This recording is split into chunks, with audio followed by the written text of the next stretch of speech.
شهر رمضان الذي أنزل فيه القرآن هدى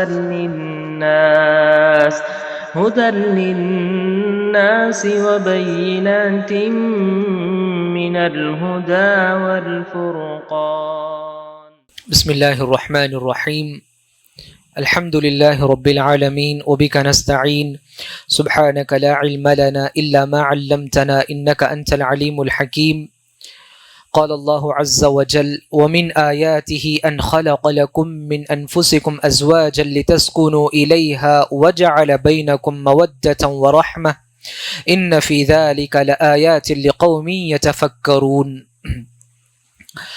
محترم حضرات، عزیز نوجوان دوستو اور قابل احترام میری اسلامی ماؤں اور بہنوں، انشاءاللہ آج ہم جس موضوع سے متعلق گفتگو کریں گے وہ ہے میاں بیوی کے مشترکہ حقوق. پچھلے 2 درس میں ہم شوہر کے حقوق معلوم کیے، پھر اس کے بعد بیوی کے حقوق معلوم کیے، کیونکہ یہ دونوں ایسے حقوق ہیں ہر ایک کو فردن ادا کرنا ہے. شوہر کو اس کی اپنی ذمہ داری ادا کرنی ہے، بیوی کو اپنی ذمہ داری ادا کرنی ہے. لیکن کچھ ایسے حقوق ہیں جو میاں بیوی دونوں کو بیک وقت ادا کرنا چاہیے. کیونکہ دیکھیں شادی کا مقصد کیا ہے، کیوں شادی کرتے ہیں لوگ؟ کیونکہ اس کے بہت سارے مقاصد ہیں. انہی مقاصد میں سب سے پہلا مقصد کیا ہے؟ عزت و آبرو کی حفاظت. انسان چاہتا ہے کہ میری عزت بچ جائے، انسان کسی برائی میں نہ پڑے، کسی بدکاری کی طرف آگے نہ بڑھے، اسی لیے شادی کرتا ہے اپنی عزت کی حفاظت کے لیے. ایک اور مقصد شادی کا، میاں بیوی اس کے ذریعے سے، شادی کے ذریعے سے سکون حاصل کرتے ہیں. ایک تیسرا مقصد، شوہر کو بیوی کی ضرورت ہوتی ہے، بیوی کو شوہر کی ضرورت ہوتی ہے. خصوصاً بڑھاپے کی عمر کو جب پہنچتے ہیں تو کسی نہ کسی ایک کو سہارے کی ضرورت پڑتی ہے. اس لیے اللہ تعالیٰ نے شادی کو مقرر کیا، شادی کو اللہ تعالیٰ نے ہمارے لیے مقرر کیا، انتظام کیا. اور اسی طرح شادی کے مقاصد میں سے ایک اہم مقصد جس کو بنیادی مقصد کہہ سکتے کہ یہ انبیاء کی سنت ہے. جتنے بھی انبیاء آئے آدم علیہ السلام سے لے کر اللہ کے نبی محمد صلی اللہ علیہ وسلم تک، سارے انبیاء شادی کیے، سارے انبیاء شادی کیے. یہ انبیاء کی سنت ہے. یہ تو معلوم ہوا کہ شادی کے کچھ مقاصد ہیں. تو شادی کرنے کے بعد میاں بیوی کو چاہیے کہ وہ خوشحال زندگی گزارے. اب خوشحال زندگی گزارنے کے لیے دونوں کے اپنے اپنے حقوق ہیں، ادا کرتے ہیں اپنی جگہ پر، لیکن کچھ مشترکہ حقوق ہیں، اس کے بارے میں انشاءاللہ آج کے درس میں معلوم کریں گے.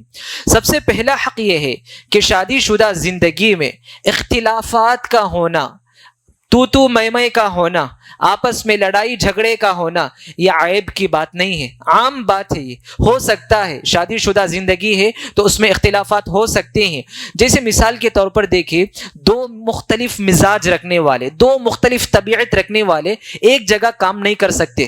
تو 2 مختلف طبیعت رکھنے والے میاں اور بیوی، 2 مختلف جنس مرد اور عورت، کیسے ان دونوں کی فطرت برابر ہو سکتی ہے؟ ذرا سوچیں.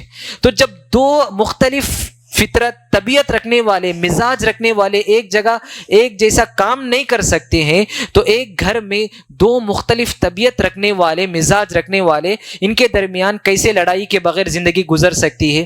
تو لڑائی ضرور ہوگی، اختلافات ضرور ہوں گے میاں بیوی کے درمیان. کبھی شوہر ناراض ہوگا، کبھی بیوی ناراض ہوگی. تو ایسے میں کیا کرنا ہے؟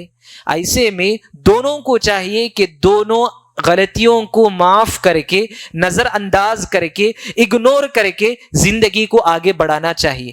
نبی کریم صلی اللہ علیہ وسلم کی زندگی کا حال دیکھے دوستو. حفصہ رضی اللہ عنہا، کون ہے حفصہ رضی اللہ عنہا؟ عمر بن خطاب کی بیٹی، عمر بن خطاب کی بیٹی ہے رضی اللہ عنہ. کیا ہوتا ہے؟ اللہ کے نبی صلی اللہ علیہ وسلم اور حفصہ رضی اللہ عنہا کے درمیان کچھ مسائل میں اختلاف ہو جاتا ہے. اللہ کے نبی طلاق دینے کا ارادہ کرتے ہیں. اتنے میں اللہ تعالیٰ جبریل علیہ السلام کے ذریعے سے کہلا بھیجتا ہے راجعها، کہ تم حفصہ سے رجوع کر لو، لا تطلق، حفصہ کو طلاق مت دو، فإنها صوامة وقوامة، اس لیے کہ حفصہ زیادہ روزہ رکھنے والی، زیادہ عبادت گزار ہے. تو دیکھیں سبحان اللہ، ایک نبی کے گھر کا بھی حال یہی تھا کہ اختلافات کی وجہ سے اللہ کے نبی طلاق تک کا قدم آگے اللہ کے نبی بڑھا لیتے ہیں.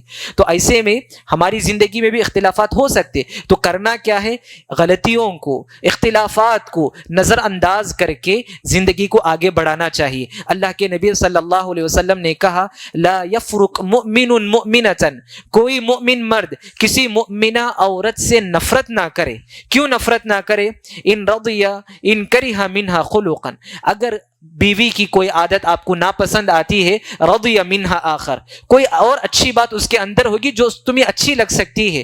ایسا تو نہیں کہ بیوی ہے تو اس کے اندر پوری برائی ہی برائی ہے, شوہر ہے تو اس کے اندر شر ہی شر ہے, ایسا تو کوئی نہیں ہے. کسی کے اندر کچھ نہ کچھ خیر تو ضرور ہوگا.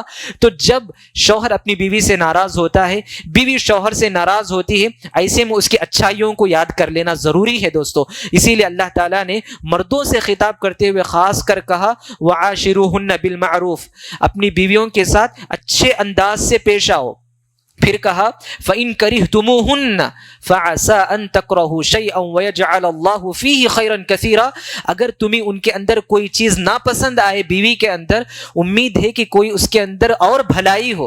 اللہ تعالیٰ بے شمار بھلائیاں رکھا ہوگا جس سے آپ کیا ہو سکتے ہیں, خوش ہو سکتے ہیں. تو اس طرح میاں بیوی کی زندگی میں اختلافات ضرور آئیں گے, ایسے میں مجھے اور آپ کو اس کو اگنور کر کے نظر انداز کر کے آگے بڑھانا چاہیے. کیونکہ دوستو شیطان کو یہ چھوٹے چھوٹے اختلافات ہی راستہ بناتا ہے. طلاق تک پہنچنے کے لیے, خلا تک پہنچنے کے لیے یہ چھوٹے چھوٹے مسائل ہی انسان کو وہاں تک پہنچا دیتے ہیں. اسی لیے اللہ کے نبی صلی اللہ علیہ وسلم نے کہا کہ ابلیس ہر صبح اپنا تخت پانی پر رکھتا ہے, عرش کہاں پر رکھتا ہے, سمندر پر رکھتا ہے. پھر اس کے بعد اپنے پورے چیلوں کو بھیجتا ہے اور سب جا کر واپس آ کے ابلیس کو رپورٹ دیتے ہیں کہ میں آج فلاں آدمی کو گمراہ کیا, فلاں آدمی کو شرک میں مبتلا کیا, فلاں کو والدین کی نافرمانی میں مبتلا کیا. تو ابلیس کیا کہتا جانتے اپنے ان چیلوں سے, ما صنعت شیئا, تو نے آج کچھ کام نہیں کیا, تو نے آج بڑا کوئی کام نہیں کیا. ایک شیطان آتا ہے, آ کر کہتا ہے ما ترکتہ حتی فرقت بینہ وبین امرأتی, میں ایک میاں بیوی کے درمیان اتنی محنت, اتنی کوشش کیا کہ دونوں کو جدا کر کے آ گیا میں. تو اس وقت ابلیس اس شیطان کو قریب بلاتا ہے. صحیح مسلم کی روایت ہے کہ اس سے گلا ملنے لگتا ہے, معانقہ کرنے لگتا ہے اور کہتا ہے کہ آج تو بہت بڑا کام کر کے آیا, آج تو بڑا کارنامہ انجام دے کر آیا. کیوں دوستو, میاں بیوی کی جدائیگی دونوں کی جدائیگی نہیں, دو خاندان کی جدائی ہے یہ. تو اس لیے جب بھی ایسے اختلافات آئے تو دونوں کو چاہیے کہ نظر انداز کر کے زندگی کو آگے بڑھائیں. اور اسی طرح سے دوسرا حق میاں بیوی کے مشترکہ کامن حقوق میں سے ایک ہے کہ دونوں آپس میں ایک دوسرے کے لیے وقت دیا کرے. شوہر کو چاہیے کہ وہ بیوی کے لیے وقت دے, بیوی کو چاہیے کہ وہ شوہر کے لیے وقت دے. آج کی اتنی مصروف زندگی ہے کہ شوہر اپنی مصروفیت سے فارغ ہو کر, اپنے کام سے فارغ ہو کر گھر آتے ہیں تو موبائل میں مصروف ہوتے ہیں, پھر اس کے بعد نیند آئی, سو گئے, پھر روٹین دوبارہ صبح اٹھتے ہی اپنے کام پہ چلے گئے. دونوں میں آپس میں کیا ہے, وقت دینے کے لیے کوئی تیار نہیں. اللہ کے نبی صلی اللہ علیہ وسلم کی زندگی دیکھے, ازواج مطہرات کہتے ہیں کہ اللہ کے نبی صلی اللہ علیہ وسلم رات دیر تک اپنی بیویوں سے باتیں کرتے تھے, کچھ باتیں کر کے اللہ کے نبی سوتے تھے, اور وقت ایسا بھی دیتے تھے کہ اللہ کے نبی صلی اللہ علیہ وسلم, عائشہ رضی اللہ عنہا کہتی کہ اللہ کے نبی ہمارے ساتھ مل جل کر بیٹھ کر کھاتے تھے. دیکھو سبحان اللہ, یہ سب کیا ہے, ایسی چیزیں ہیں جو ایک دوسرے کے لیے وقت دینے کے اسباب میں سے ہیں. ایک دوسرے کے ساتھ بیٹھ کر کھایا کرے, ایک دوسرے کے ساتھ بیٹھ کر کبھی کچھ باتیں کر لیں, اپنی کچھ بھی مسائل ہوں اس کو آپس میں شیئر کریں, تو اس سے کیا ہے بہترین زندگی گزر سکتی ہے. اور اسی طرح سے تیسرا حق میاں بیوی کے مشترکہ حقوق میں وہ یہ کہ دونوں کو چاہیے کہ دونوں, شوہر کو چاہیے کہ بیوی کے مزاج کو سمجھے, بیوی کو چاہیے کہ وہ شوہر کے مزاج کو سمجھے. انڈرسٹینڈنگ ہونا بہت ضروری ہے دوستو میاں بیوی کے درمیان, کیونکہ بہت سارے جوڑے ایسے ہیں سالہ سال گزر گئے لیکن دونوں آپس میں سمجھے ہی نہیں رہتے. دونوں کا سمجھنا بہت ضروری ہے. شوہر بیوی کو سمجھے, بیوی شوہر کو سمجھے کہ میرا شوہر کب غصے کی حالت میں رہتا ہے, میرا شوہر کب مجھ سے ناراض ہوگا, میری کون سی حرکت سے میرا شوہر ناراض ہوگا, اور شوہر کو بھی سمجھنا ہے کہ میری بیوی کب ناراض ہو سکتی ہے، بیوی ہے غصہ ہو سکتی ہے وہ بھی، تو شوہر کو وہاں دیکھنا ہے کہ بیوی کب ناراض ہو سکتی، کب وہ غصے میں رہ سکتی ہے۔ سبحان اللہ، اللہ کے نبی صلی اللہ علیہ وسلم کی زندگی دیکھیں۔ ایک مرتبہ اللہ کے نبی صلی اللہ علیہ وسلم نے عائشہ رضی اللہ عنہا سے کہا، اے عائشہ، جب تم مجھ سے خوش رہتی ہو نا تب میں جان لیتا ہوں، اور اسی طرح جب تم مجھ سے ناراض رہتی تب بھی میں جان لیتا ہوں۔ عائشہ رضی اللہ عنہا نے تعجب سے پوچھا، اللہ کے نبی کیسا جان لیتے آپ؟ کیا وحی کے ذریعے سے آپ کو معلوم ہوتا ہے کیا؟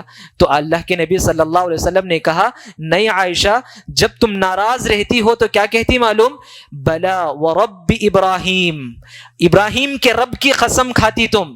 جب تم مجھ سے خوش رہتی تو کیا کہتی تم؟ ورب محمد، محمد کے رب کی قسم کھاتی ہو تم۔ تو اللہ کے نبی صلی اللہ علیہ وسلم کا یہ جواب سننا تھا۔ عائشہ رضی اللہ عنہا نے کہا، نہیں اللہ کے نبی ایسی بات نہیں، بس غصے کی حالت میں آپ کا نام چھوڑتی ہوں میں، لا احجر الا اسمک، آپ کا نام چھوڑتی، لیکن برابر آپ کی محبت میرے دل میں ہے اللہ کے نبی۔ دیکھیں اللہ کے نبی رگ رگ سے واقف تھے اپنی بیوی کے، جب بیوی غصہ ہوتی تو کیا جملہ استعمال کر سکتی، تو یہ بھی اللہ کے نبی جانتے تھے۔ تو اس طرح دونوں کو چاہیے کہ دونوں اپنے اپنے شوہر، بیوی کے بیوی شوہر کے مزاج کو جاننا بہت ضروری ہے۔ اور اسی طرح سے دونوں کے حقوق، یعنی میاں بیوی کے مشترکہ حقوق میں سے ایک حق یہ بھی ہے کہ دونوں اپنی نجی معاملات میں، پرسنل جو بھی معاملات ہو، اس میں آپس میں مشورہ کریں۔ شوہر کو چاہیے کہ وہ بیوی سے مشورہ کر لے، کبھی بچوں کی تعلیم کا مسئلہ رہتا ہے یا کبھی کوئی چیز بنانے کا بھی مسئلہ رہتا، کبھی بیوی شوہر سے پوچھ لے کہ آج کیا بنانا ہے، کبھی شوہر بیوی سے کہے، یا جو بھی مسئلہ ہو آپس میں مشورہ کر کے کریں گے تو یہ بیوی کو بھی کیا احساس ہوگا کہ شوہر کے نزدیک میری بھی کوئی حیثیت ہے۔ کیا دلیل ہے؟ دیکھیں سبحان اللہ، حدیبیہ کے موقع پر اللہ کے نبی صلی اللہ علیہ وسلم صحابہ کے پاس آ کر کہتے ہیں کہ اس سال ہم عمرہ نہیں کریں گے، اگلے سال انشاءاللہ ہم عمرے کے لیے جائیں گے۔ حدیبیہ یہ مکے سے تقریباً 40 کلومیٹر کے فاصلے پہ ایک جگہ ہے، وہاں پر مکے والے روک دیتے ہیں کہ اس سال آپ عمرہ نہیں کر سکتے۔ تو اللہ کے نبی صحابہ سے کہتے کوئی تیار نہیں رہتے، اللہ کے نبی ٹینٹ میں جاتے ہیں، خیمے پہ جاتے ہیں، جا کر اپنی بیوی ام سلمہ رضی اللہ عنہا سے کہتے کہ میں جا کر صحابہ سے کہا کوئی تیار نہیں ہے احرام نکالنے کے لیے، جانور ذبح کرنے کوئی تیار نہیں ہے، میں کیا کروں؟ تو دیکھو سبحان اللہ، اللہ کے نبی اپنی بیوی سے مشورہ کرتے ہیں۔ تو ام سلمہ رضی اللہ عنہا نے کہا، اے اللہ کے نبی جاؤ، آپ سب سے پہلے آپ اپنا سر، یعنی سر منڈاؤ، حلق کرو، اپنی جانور کو ذبح کرو۔ دیکھو اس کے بعد صحابہ مانتے نہیں مانتے، اللہ کے نبی باہر جاتے ہیں، خیمے سے باہر سر منڈاتے ہیں، اپنی جانور کو ذبح کرتے ہیں۔ آپ کو دیکھتے ہوئے ایک صحابہ اف تک نہیں کہتے، بس سارے صحابہ کیا کرنے، عمل کرنے لگتے ہیں۔ یہ کس کا مشورہ تھا؟ یہ بیوی کا مشورہ تھا۔ بعض لوگ یوں سمجھتے کہ اگر کوئی بیوی کی بات مان لے تو عام الفاظ میں اگر کہے تو جورو کا غلام کہتے، بیوی کا غلام کہتے اگر کوئی بیوی کی بات مان لیتے ہیں۔ نہیں دوستو، اگر جائز صحیح بات لگتی ہے بیوی کی بات بھی مشورے میں، آپ اس کی بات مانیں، اس کے دل میں بھی ایک احساس ہوگا کہ میرے شوہر کے پاس میری بھی کچھ حیثیت ہے، کوئی مقام ہے۔ اور اسی طرح پانچواں اور آخری حق، اتنے حقوق ہم معلوم کیے، پچھلے 2 دن سے معلوم کیے، شوہر اپنے حق کو ادا بھی کر رہا ہے، بیوی اپنے حق کو ادا کر رہی ہے، دونوں اپنے اپنے حقوق کو ادا کرتے ہیں۔ لیکن کبھی کبھار ایسا ہوتا ہے کہ ان حقوق کو ادا کرتے ہوئے کہیں نہ کہیں کوتاہی ہو جاتی ہے، کہیں نہ کہیں کچھ خلل رہ جاتا ہے۔ ایسے میں مجھے اور آپ کو دعا کا سہارا لینا بہت ضروری ہے۔ ازدواجی زندگی میں خوشحال گزارنے کے لیے دعا بہت ضروری ہے دوستو۔ شادی شدہ جوڑے جو غیر شادی شدہ ہیں ان لوگوں کے لیے بھی یہ نصیحت ہے کہ ہمیشہ دعا کرتے رہیں۔ سورۃ الفرقان کی آیت نمبر 70 پر 4، سورۃ الفرقان کی آیت نمبر 70 پر 4 ہے، اس کو یاد کریں، ہمیشہ دعا کریں۔ اللہ تعالیٰ نے کہا ربنا ہب لنا من ازواجنا وذریاتنا قرۃ اعین، کتنی پیاری دعا۔ پروردگارا تو میری بیوی اور میری ذریت کو، میرے بچوں کو میری آنکھوں کا ٹھنڈک بنا دے۔ کب آنکھوں کا ٹھنڈک بنیں گے؟